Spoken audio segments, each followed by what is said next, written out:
আচ্ছা, যে গান তুমি গাইছো এটাকে তুমি কোনো মিউজিক কোম্পানির কাছে বেচেছো? কই না তো। আমার হাজবেন্ডের মিউজিকের কোম্পানির কাছে এই গানটাকেও বিক্রি করেছে। আচ্ছা, একবারটি কি ওনাকে জিজ্ঞাসা করতে পারবেন ঠিক কে বিক্রি করেছে? হ্যাঁ নিশ্চয়ই, 1 মিনিট। হ্যাঁ বলছি, তোমার কাছে একজন বিয়ের গান বিক্রি করেছিল না? এখানে তো খুশির কীর্তির কথা বলে দিলে মেয়েটা আমার বাজেভাবে ফেঁসে যাবে। মেয়েটার নাম জানলাম, মেয়েটির নাম খুশিশীল।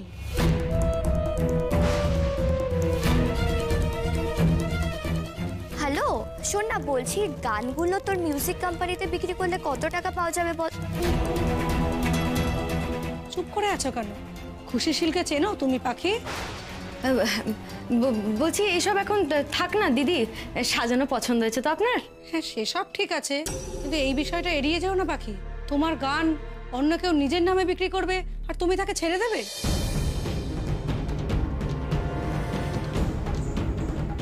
তোমার কি মাথা খারাপ নাকি? কে এই খুশি? দেখুন, খুশিকে আমি চিনি, ও এই বাড়িরই মেয়ে। কিন্তু আমি এই বিষয়ে আর কোনো কথা বলতে চাই না দিদি। দেখুন, এটা এমন কিছু বিষয় নয়, খুশি ছোট মেয়ে, ও ভুল করে ফেলেছে। না না পাখি, এই ভুলটা কিন্তু একটু নয়, এর আগেও এরকম অনেক ভুল করেছে। ওকে কিন্তু ছেড়ে দিলেও শুধরবে না। তুমি ওকে ছেড়ে দিতে পারো পাখি, কিন্তু আমরা ছাড়বো না। ওই খুশিশীল আমাদের কোম্পানির সাথে জালিয়াতি করেছে, তার শাস্তি ওকে পেতেই হবে।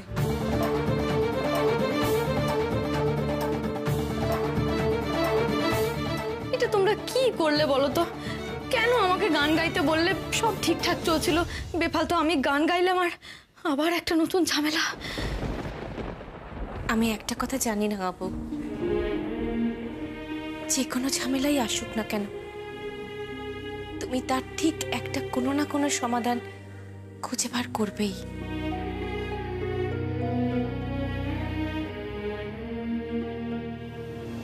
না, তোমার জালিয়াতির এগেইনস্টে লিগ্যাল নোটিশ, ক্ষতিপূরণটা দাও।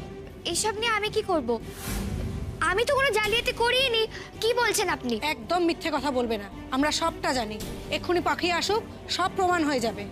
পাখি, পাখি, পাখি। কি কি কি হয়েছে?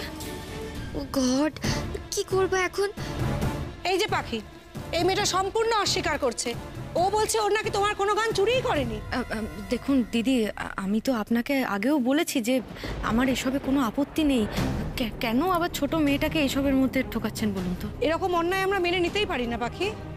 দেখুন, আপনাদের যদি কোনো টাকা পয়সার চুক্তি হয়ে থাকে আপনারা সেগুলো ভাঙতে চাইলে ভেঙে নিতে পারেন, কিন্তু এই আইনি ব্যাপারে ওকে জড়াবেন না দয়া করে। শুনলি তো রাঙা কাকিমা কি বললো? এখনো মুখ গুছিয়ে দাঁড়িয়ে আছিস কোন মুখে খুশি? রাঙা কাকিমার পা ধরে ক্ষমা চা।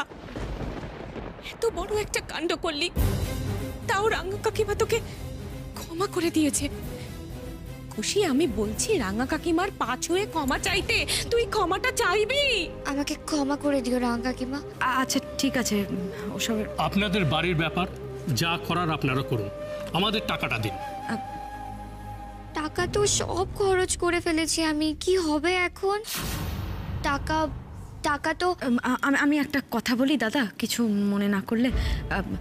আপনারা যদি মানে খুশিশীলের কাছ থেকে গানটা না কিনে আমার কাছ থেকে কিনতেন, মানে পাখিশীলের কাছ থেকে কিনতেন, তাহলে তো আপনাদেরকে টাকাটা দিতেই হতো, তাই না? মানে সুতরাং ধরে নিন যে আপনারা গানটা খুশিশীলের কাছ থেকে নয়, পাখিশীলের কাছ থেকে কিনেছেন। দাদা, আমাদের বাড়ির অর্থনৈতিক অবস্থা খুব একটা ভালো না, আমরা টাকা পয়সা না হলে দিয়ে দিতাম, এত কথায় যেতাম না। সত্যি উদার মন তোমার পাখি, তোমাকে আর কিচ্ছু করতে হবে না, শুধু আমাদের হয়ে গান গেও। হ্যাঁ, আমাদের মনে হয় আপনার গান মানুষের কাছে পৌঁছানো দরকার, তাই আমরা আপনার গানগুলো রিলিজ করতে চাই। আপনারা বলছেন যখন, একবার ভেবে দেখব। ধন্যবাদ। ধন্যবাদ। থ্যাংক ইউ পাখি।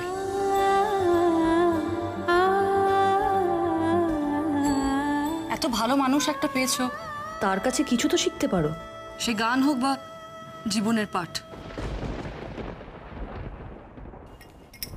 রাঙাবু, রাঙাবু, তোমার কাছে আমার কৃতজ্ঞতার কোনো শেষ নেই। আমি সত্যি চিরকাল তোমার কাছে ঋণী হয়ে থাকবো রাঙাবু।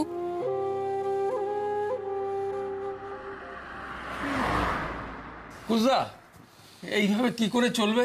একটা অর্ডার পত্র নেই, আর আলতা যে বানাবো কোনো কিচ্ছু নেই। বুঝতা, এই যে অবস্থা, এতে ফ্যাক্টরি বন্ধ হতে চলেছে। কুশবাবু, ও হ্যাঁ, আসুন আসুন, আপনি অর্ডার দিতে এসেছেন তো? হ্যাঁ হ্যাঁ, বলুন। না, অর্ডারটা ক্যান্সেল করতে এসেছি। মানে কেন, কি হলো? अबे क्या हुआ? ऑर्डर कैंसिल करेगा तू? हाँ, कोई ऑर्डर कैंसिल नहीं होगा। हमें हालत खराब आ जाएगी है जो ऑर्डर कैंसिल करेगा। और भी ऑर्डर देके जा, चल।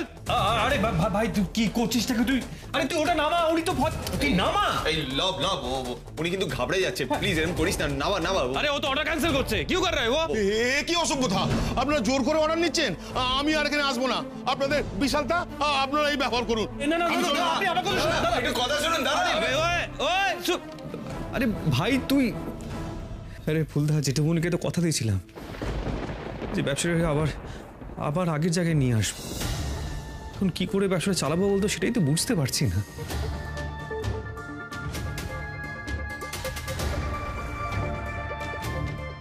সোনাদি, আমি একটা কথা ভেবেছি জানো তো। আমি ভেবেছি যে এই রাঙাবো বিউটি পার্লারটা আবার যখন খুলছি, তার মানে তো আমার একটা রোজগারের পথ হলো। আমি না ঠিক করেছি এবার আরো অনেক মেয়ের রোজগারের পথ আমি করে দেবো। এটা তো খুব ভালো আইডিয়া পাখি, ইনফ্যাক্ট খুব ভালো বিজনেস স্ট্র্যাটেজি। কি ট্যাটে? ও অত শত বুঝি না বাপু। আমি একটা জিনিস জানি যে ওই দুস্থ মেয়েরা, মানে যারা ধরো টাকা পয়সার জন্য অনেক কিছু শিখতে পারে না, আমি না তাদেরকে বিনা পয়সা একটুখানি সাজানো শেখাতে চাই। তোমরা আমার পাশে থাকবে তো? কি বলছো রাঙাবু? তোমার নিজের এই অবস্থা, তার মধ্যেও যে তুমি ওদের কথা ভেবেছো, এটাই অনেক না? কেন থাকবো না, আমরা সবাই তোমার পাশে আছি। আচ্ছা পাখি, আমার মাথায় একটা বুদ্ধি এসছে। বলো। শুধু দুস্থ মানুষদেরই কেন, মানে তুমি সবাইকে শেখাও না। মানে যদি তুমি 5 জনকেই শেখাও বা 10 জনকে শেখাও, সে তোমাকে একই সময় দিতে হচ্ছে, একই এফর্ট দিতে হচ্ছে। তাহলে তুমি শুধু দুস্থ মানুষদেরকে বা কেন শেখাও? সবাইকে শেখাও। যারা সুস্থ মানুষ রয়েছে, যাদের অবস্থা খারাপ, আমরা তাদের কাছ থেকে পেমেন্ট নেব না। আর যারা টাকা দিয়ে কোর্স করতে চায়, আমরা তাদের কাছ থেকে পেমেন্ট নেব। আর এইভাবে কি হবে, তোমার রাঙাবো বিউটি পার্লার, তোমার ইনস্টিটিউটটা, মানে শেখানো সেকশনটা আরো বাড়বে। ঠিক না? এটা ঠিক বলেছো, কিন্তু সময় ঠিক বের করে নেবে। দেখো, সকালবেলা ক্লাস করাবে, তারপর রেস্ট নিয়ে দুপুর 12টা থেকে বিউটি পার্লার ওপেন করবে। তখন সাজাবো। তাহলে সংসারটা কখন করবে শুনি?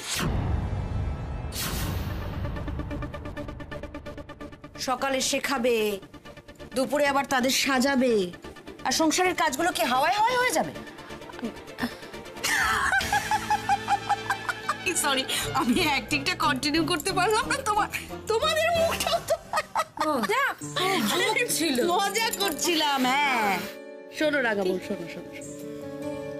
তুমি যখন সকালে শেখাবে, তখন রান্না বান্নার কাজটা আমি করে দেবো, কিন্তু একটা শর্ত আছে, এমনি করবো না।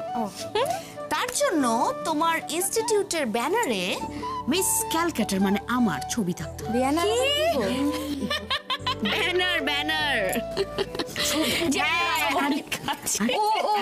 আমার কেন আমার ছবি দিতে বলছি? কেন? কারণ আমি মিস ক্যালকাটা হয়েছিলাম তো, ওই ছবিটা দেখলে আরো বেশি করে তোমার পার্লারের লোক আসবে। ফুলদি একদম ঠিক কথা বলেছো। হ্যাঁ, ফুলদির ছবি তো থাকতেই হবে ওখানে। আমাদের ফুল দেখেই তো আরো বেশি লোক আসবে আমার পার্লারে।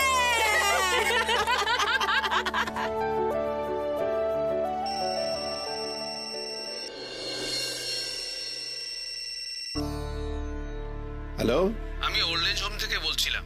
আপনি আর আপনার স্ত্রী কবে আসছেন বলুন তো? মানে আমরা তো আসলে, দেখুন, আপনারা না এলে কিন্তু এই সিটটা আমরা ধরে রাখতে পারবো না। সেক্ষেত্রে আপনাদের অ্যাডভান্সের টাকাটা আমরা ফেরত দিয়ে দেবো।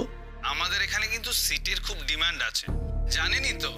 ছেলে মেয়েরা মা বাবাকে ছেড়ে হয় বিদেশ চলে যাচ্ছে, নাহলে মা বাবার কোনো ঝুঁকি সামলাচ্ছে না। দয়া করে আপনারা কালকের মধ্যে অবশ্যই কনফার্ম করে জানাবেন, ঠিক আছে? রাখছি তাহলে। হ্যাঁ,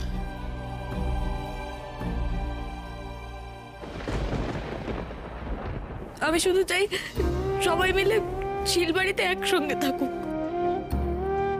সোনাদি বড় মা আর জেঠুমনিকে কখনো কষ্ট দিও না। আর আমরা সবাই মিলে, তোমরা সবাই মিলে এই শিলবাড়িতে থেকে একটু একটু আনন্দে ভরিয়ে দিতে পারবে না? এটুকু কথা দিতে পারবে না তুমি আমাকে? পারবো গো, পারবো তো রাঙাবো। বাবা, আপনি আমাদের মেনে নিলেন তো বাবা? না না, মায়ায় মায়ায় অনেকগুলো দিন কেটেছে,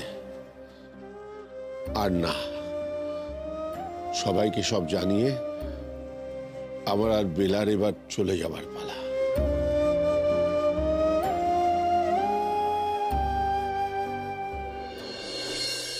দায়িত্ব কর্তব্যের পাশাপাশি একটা নতুন পরিচয় পাবা, এটা যে কি ভালো ফিলিংস পাখি, আমি তোমাকে বলে বোঝাতে পারবো না।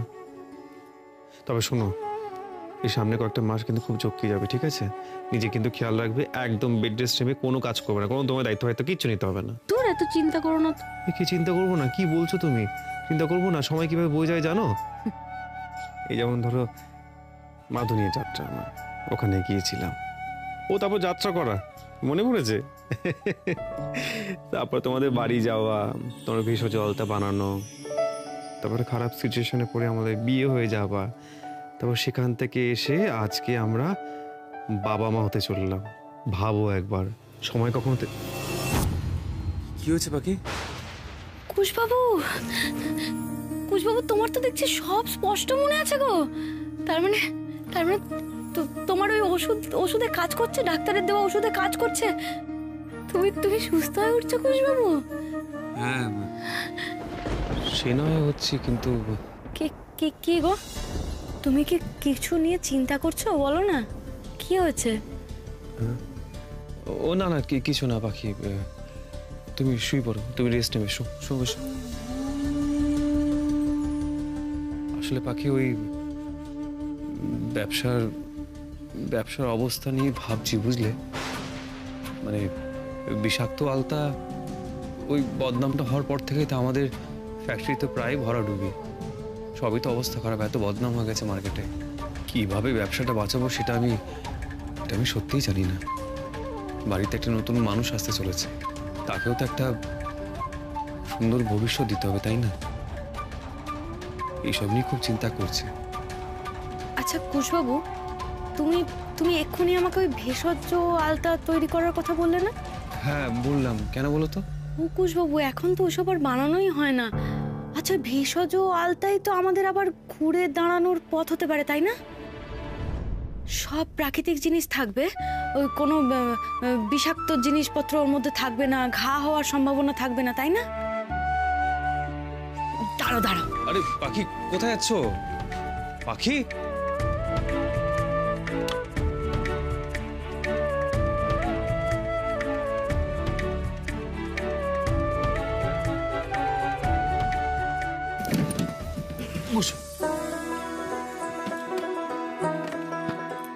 পাখি, এত রাতে বিশ্রাম না নিয়ে তুমি এইসব করতে বসলে? দাঁড়াও না।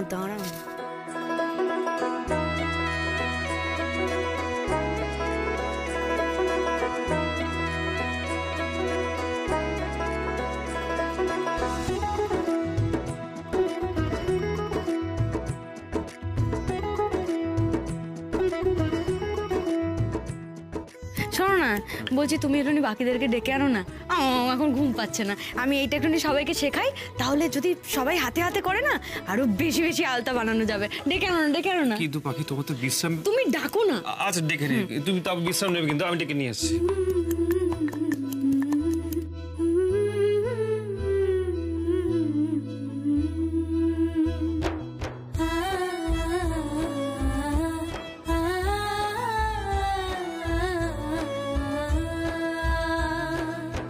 রাঙাবো চঞ্চল দূরে কোন গায়ে, আলতা জড়ানো নূপুর ঘেরা পায়ে, মন উড়ে যায় পরবাসে মন।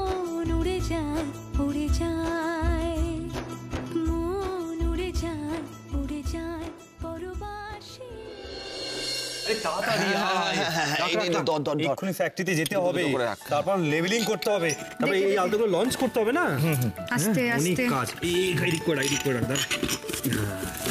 সাবধানে আছে তো? হ্যাঁ সব আছে। সাবধানে, চল, সাবধানে। আমরা আসছি বুঝলে? আস্তে কর আস্তে আস্তে আস্তে চল, গাড়িতে ওয়েট করতে সাবধানে, হবে। হ্যাঁ। চল চল চল চল, এই আমরা যাবো। যাও যাও যাও, দুগ্গা দুগ্গা। রাঙা বৌদি, আমরা রাঙাবউ বিউটি পার্লারে বিউটিশিয়ানের কোর্স করতে এসেছি। ও মা, এসো এসো এসো, এখানে এসো, এখানে এসো। এই বসো বসো গো, বসো, যাও বসো। 1 মিনিট আসছি, হ্যাঁ।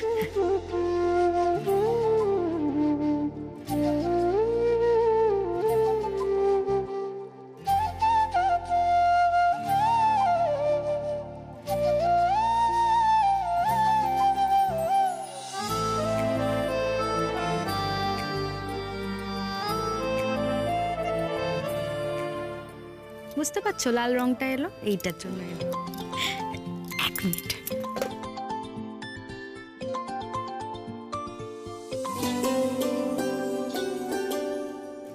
হ্যাঁ কুশবাবু বলো।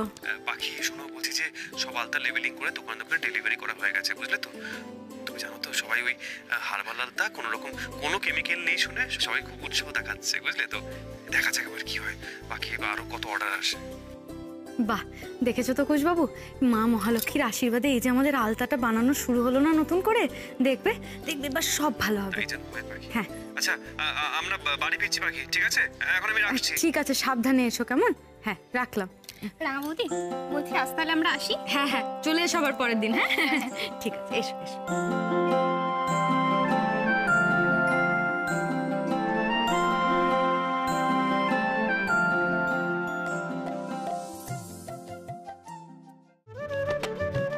ও মা মনি, ঠাকুর জামাই এসো এসো এসো। বড় আরে বাবা, এখানে দাঁড়িয়ে কেন? এসো আসুন আসুন ঠাকুর জামাই, এসো মনি এসো। জেঠুমনি দেখুন কি ভালো লাগছে দুজনকে পাশাপাশি দেখে। কর্তামশাই দেখো দেখিনি, কতদিন পর মনিয়া জামাইকে এমন একসঙ্গে দেখছি। সত্যি রাঙা বই এটা করে দেখালো। আপনারা না থাকলে, বিশেষ করে রাঙাবু মানে আমার এই ছোট্ট বোনটা না থাকলে আজকে আমি আমার সংসারটাকে ফিরে পেতাম না। সত্যি তো, আমি কোনোদিন কুমুর কথাগুলো বুঝতেই চাইনি। আমার ওই ছোট্ট ঘরে কুমু আর আমার ওই মেয়েটার থাকা সত্যি খুব কষ্টকর। আসলে কি জানেন তো, আমি যৌথ পরিবারে বড় হয়েছি তো, তাই কুমুর চাওয়া পাওয়া বা ওর প্রয়োজনগুলো আমি কোনোদিনও বোঝার চেষ্টাই করিনি। এই ফ্ল্যাটটা যদি আমি আগে কিনতাম না, তাহলে আমাদের এই সম্পর্কটা হয়তো ওই অ্যাসিড টেস্টের মধ্যে দিয়ে যেতে হতো না। খুব ভালো বলেছে সুদর্শন। জানো, এই টেস্টটা ভালো প্রোডাক্টের জন্য খুব প্রয়োজন। হয়তো এটাই তোমাদের সুন্দর জীবনের শুরু। বাবা, আমি বিশ্বাস করি শেষ ভালো যার সব ভালো তার। এই তো তোমরাও এসে গেছো, ভালোই হলো সবাই এখানে আছো। তোমাদের একটা কথা বলবার ছিল, আমি বেলাকে নিয়ে বৃদ্ধাশ্রমে চলে যাচ্ছি।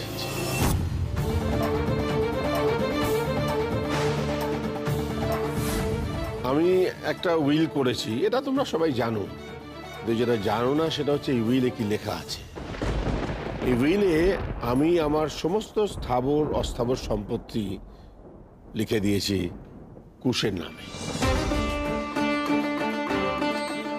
না না যেটুকুনি মানে আমি আমায় আগে বলতে দাও, কুশের ভাগের যে সম্পত্তি আমি আমার এই বাড়ি আর ব্যবসা বাঁচাতে বিক্রি করেছিলাম, এতে তার থেকে খানিকটা বেশি আছে। এটা কুশেরই প্রাপ্য। নাও কুশ, নাও নাও। যাক গিন্নি, এইবার আমি দায় মুক্ত। সংসারের মায়া কাটিয়ে আমি আর বেলা এবার বৃদ্ধাশ্রমে চলে যাব। না না জেঠুমনি, বড় মা, কখনো যাবেন না, এই বাড়ি ছেড়ে কোথাও যাবেন না আপনারা। অনুরোধ করছি, যাবেন না। আপনারা এই সংসার ছেড়ে চলে যাবেন, এ কখনো হয়? আমরা যে সবাই অনাথ হয়ে যাবো গো। এই বাড়ি ছেড়ে আপনারা কোথাও যেতে পারবেন না, আপনি আর বড় মা কোথাও যেতে পারবেন না, আমি বলে দিলাম। হ্যাঁ, তুমি আমাদের মাথার উপর না থাকলে এই সংসার ব্যবসা সবটাই তো অচল হয়ে যাবে। ঠিকই বাবা, আপনি বট গাছের মতো চিরটা কাল আমাদের আগলে রেখেছেন। দয়া করে বাবা এরকম এরকম সিদ্ধান্ত নেবেন না, দয়া করে নেবেন না। কর্তামশাই, এই এত বছর পর আমি এই প্রথম আমি তোমার মতের বিরুদ্ধে কথা কইছি, রাগ করো না। কি? আমি যাব না, না না, আমার এমন ভরভরত সংসার ছিল, আমি কোথাও যাব না। ওই বৃদ্ধাশ্রম টিদ্ধাশ্রম, ও তুমি যদি বউ ছেড়ে থাকতে পারো তুমি একা যাও, আমি যাব না। ঠিক বলেছি না বল? এই দেখো দেখো, হলো তো, হ্যাঁ? এত কষ্টে আমি তোমাকে রাজি করালাম, অমনি এখন পাল্টে গেলে। যাও না ঠাকুরপো। কি করবো, বুড়ো বয়সে বউ সব বউয়ের কথা মেনে চলতে হবে। শোনো, আমি স্পষ্ট বলে দিচ্ছি, আমিও যাব। বেশ হয়েছে। জেঠুমনি, আমি কিছু বলতে চাই।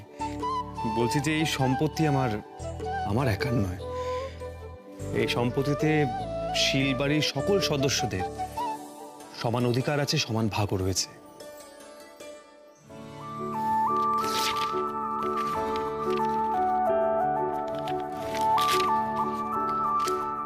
আমরা সবাই একসঙ্গে থাকবো, ব্যাস। আমাদের সব থেকে বড় সম্পত্তি যে এনারা গো, এনাদেরকে যে আমাদের কাছ থেকে হাতছাড়া করতে দিইনি, এই অনেক। সবাই এত খুশি, একটা সেলফি হয়ে যা। তোর লেগে সবাই সেলফি মিলে